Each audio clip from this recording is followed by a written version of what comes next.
हेरा फेरी 3 writer तनु, anchor Nitin Dahiya. सबसे बड़ा fake art scam. Hello दोस्तों, मैं नितिन आपका स्वागत करता हूं पॉलीग्राफ स्टूडियोज में। फ्रीबर्ग जर्मनी में कोई भी इस तरह की पार्टी को याद नहीं रख सकता था। तारीख 22 सितंबर 2007 थी और वोल्फगैंग और हेलन बेल्ट्राची जर्मनी के ब्लैक फॉरेस्ट के पास इस लाइवली यूनिवर्सिटी टाउन के सभी दोस्तों और पहाड़ियों को एक पार्टी के लिए इनवाइट किया गया था। 19 महीनों के रेनोवेशन के बाद वर्कर्स ने उनके $7 मिलियन विला को फिनिश्ड टचेस दिए थे और वोल्फगैंग बेल्ट्राची की विला के बाहर और अंदर दोनों तरफ से शानदार थी। फ्रीबर्ग के शानदार कोलंबी होटल ने, जहां बेल्ट्राची फैमिली $700 पर नाइट पेंट हाउस सूट में उनके विला की रिनोवेशन के वक्त ठहरे थे, उस होटल ने बढ़िया शैंपेन के साथ भरपूर खाना और ड्रिंक्स रेडी की थी। बेल्ट्राची ने अपने 100 गेस्ट्स के लिए नाचने और गाने के लिए ग्रेनाडा में एक पॉपुलर 4 मेंबर फ्लेमेंको बैंड को भी बुलाया था। स्पेनिश डांसर्स बगीचों और आंगनों से होते हुए ग्लास पूल हाउस तक तैर रहे थे और इसके अंदर पार्टी में जाने वाले लोग फ्रेंच क्यूबिस्ट फर्नांड लेगर की बनाई गई एक बड़ी पेंटिंग देख रहे थे। दूसरों ने पूरे विला में आर्ट इंस्टॉलेशंस की तारीफ की, जिसमें बगदाद टेबल, जो इजरायली इंडस्ट्रीज डिजाइनर एजरी ताराजी की डिजाइंड इराकी कैपिटल का पॉपुलर एल्यूमिनियम मॉडल भी शामिल था।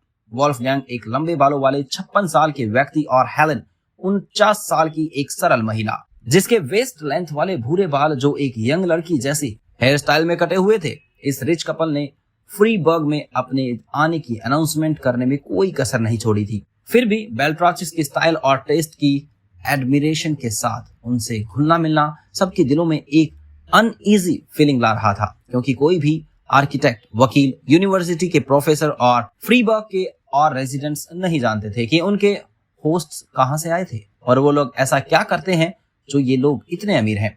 एक जर्मन औरत ने बेल्ट्राची की फ्रेंच फ्रेंड से पूछा, ये आदमी कौन है, क्या कोई रॉक स्टार है?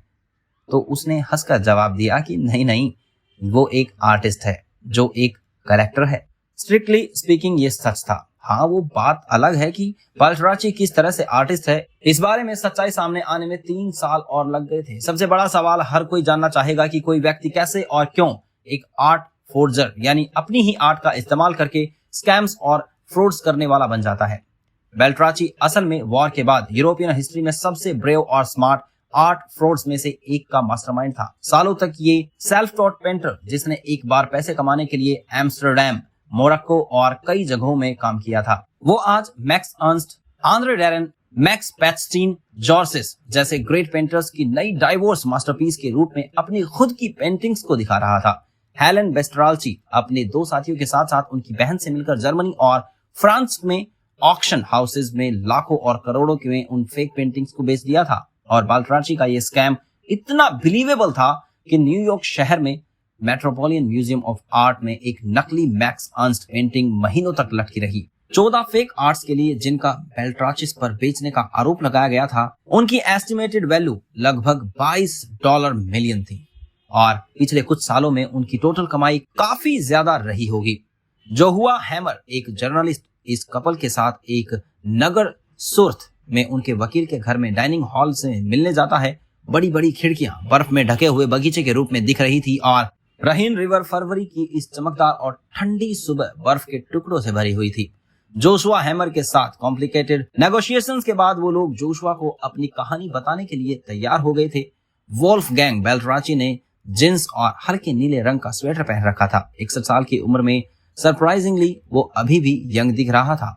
वोल्फगैंग की साइड में एक नीले रंग के टर्टल नेक स्वेटर पहने बैठी हुई हेलन, जिसकी वेस्ट लेंथ वाले बाल, जिनकी स्टाइलिंग से ये क्लियर था कि उसने अपनी गर्लिश अपील को बनाए रखने में पूरी कोशिश की थी। हेलन ने अपने पति की और प्योर एडोशन के साथ देखा जब वो समझाने लगा कि किस चीज ने उसे क्राइम की लाइफ की ओर खींचा। वोल्फगैंग में कहा कि ऑब्वियसली किसी भी आर्टिस्ट को अपने खुद की पेंटिंग्स को सक्सेस हासिल करने के लिए बहुत टाइम इन्वेस्ट करना पड़ता है और वो हमेशा एक लड़का था जो बाहर रहना चाहता था। उनके लिए लाइफ बाहर है, अंदर नहीं। बेल्ट्राची, जिसका ओरिजिनल नाम वोल्फगैंग फिशर था, इसका जन्म 1951 में वेस्ट सेंट्रल जर्मनी में वेस्टफेलिया के एक गांव हॉक्स्टर में हुआ था। उसके पिता एक हाउस पेंटर और चर्चेज के रोस्टर थे, जिन्होंने रेम्ब्रांड्स, पिकासो और सेजेंस की सस्ती कॉपीज बनाकर अपनी इनकम को बढ़ाया। बेस्ट्राल्ची ने ब्रश के साथ अपने पिता की स्किल्स को विरासत में लिया और इसे एक नए लेवल पर ले गया। 14 साल की उम्र में उन्होंने अपने पिता को शॉक कर दिया था, क्योंकि 14 साल के वोल्फगैंग ने एक ही दिन में एक पिकासो पेंटिंग को पेंट कर दिया था। 3 साल बाद उन्होंने एक आर्ट एकेडमी में एडमिशन मिला, लेकिन अपनी ज्यादातर क्लासेस को वो स्किप कर देते थे। ये 1960 के एंड में था। तब उसने अपने लंबे बाल किए एक हार्ले डेविडसन बाइक खरीदी। 1970 और 80s की शुरुआत में यंग वोल्फगैंग फिशर ने इजी राइडर फिल्म के पीटर फोंडा की तरह जिंदगी जी।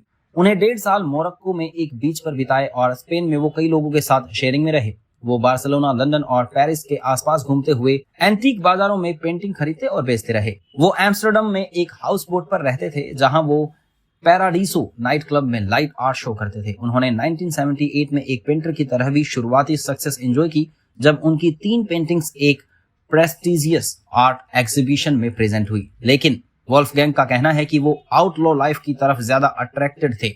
यूं ही एक दिन घूमते हुए उन्होंने 18वीं शताब्दी के एक अननोन डच पेंटर की $250 पीस रेट पर एक विंटर लैंडस्केप की पेंटिंग का पेयर खरीदा। वोल्फगैंग ने देखा कि विंटर लैंडस्केप में बिना आइस स्केटर्स वाले लैंडस्केप से आइस स्केटर्स को रिप्रेजेंट करने वाली पेंटिंग्स उससे 5 गुना कीमत पर बेची गई थी। तो उन्होंने सावधानी से स्केटर्स की एक जोड़ी को उस लैंडस्केप में पेंट किया और कैनवास को काफी प्रॉफिट पर बेच दिया। और वोल्फगैंग का कहना है कि 30 साल पहले नकली का पता लगाना अब के कंपैरिजन में मुश्किल था। जल्द ही वो पुराने लकड़ी के तख्ते खरीद रहा था और आइस स्केटिंग के सीन्स को बिल्कुल शुरू से पेंट करके उन्हें ओल्ड मास्टर्स की पेंटिंग्स के रूप में प्रेजेंट कर रहा था। 20th सेंचुरी में वोल्फगैंग ओल्ड मास्टर्स से फ्रेंच और जर्मन आर्टिस्ट की ओर चले गए थे, क्योंकि उस पीरियड के फ्रेम्स और कलर्स ढूंढना आसान था। उसके बाद वो वोल्फगैंग का स्कैम बिजनेस सक्सेसफुली चलाने लगा।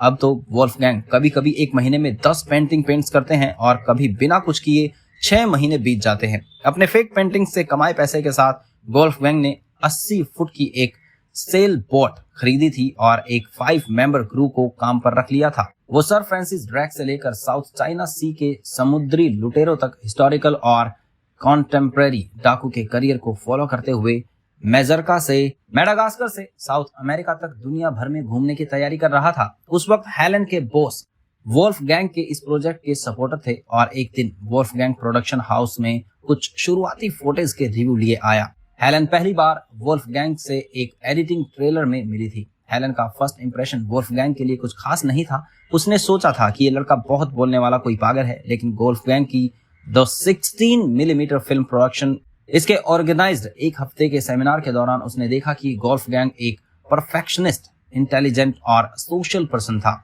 दूसरी तरफ वोल्फगैंग ने जब हेलन को पहली बार देखा तभी सोच लिया था कि वो इसी लेडी से शादी करेगा। फरवरी 1993 में उन्होंने शादी कर ली और वोल्फगैंग ने हेलन बेल्ट्राची का लास्ट नेम ले लिया और कुछ ऐसे हुई वोल्फगैंग और हेलन की स्कैम्स में पार्टनरशिप शुरू। ऐसी स्कैम स्टोरी जिसे दोनों स्कैमर्स ने पूरी तरह से अपने मर्जी से किया और उसकी सक्सेस को एंजॉय भी किया। हो सकता है कि इससे रिलेटेड या इंस्पायर्ड स्टोरी या कैरेक्टर्स हमें हेरा फेरी 3 में भी देखने को मिल जाएं। वैसे वोल्फगैंग और हेलन बेल्ट्राची की इंटरेस्टिंग क्राइम स्टोरी को आगे जानने के लिए हमारी अगली वीडियो का वेट कीजिए। कहानी पसंद आई है तो लाइक, शेयर और कमेंट जरूर करें। धन्यवाद।